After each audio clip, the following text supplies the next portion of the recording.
Welcome to Penrose Learning, where we make understanding easy.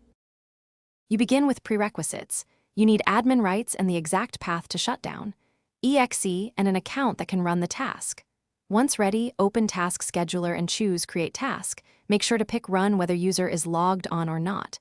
Name it clearly so you'll find it later. Next, set the trigger. Pick daily, weekly, or on idle depending on when you want Shutdown to occur. This gets the process moving fast without unnecessary setup delay. Once done with the trigger, you configure the action. Choose Start a Program and point to Shutdown. EXE. Add arguments like /s/t60 to shut down in 60 seconds or /r to restart.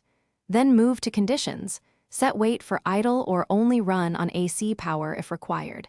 Make sure Wake the Computer to Run task is set if it's asleep.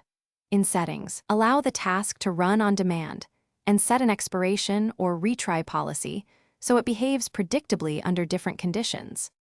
Finish by saving the task and immediately testing it with Run. Watch the system respond and check Task Scheduler history and Windows event log for confirmation.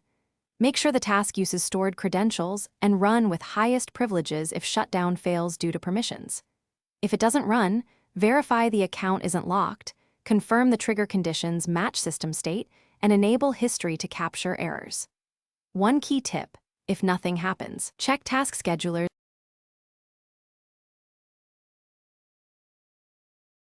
Thanks for watching. If this was helpful, leave a like and consider subscribing. See you next time.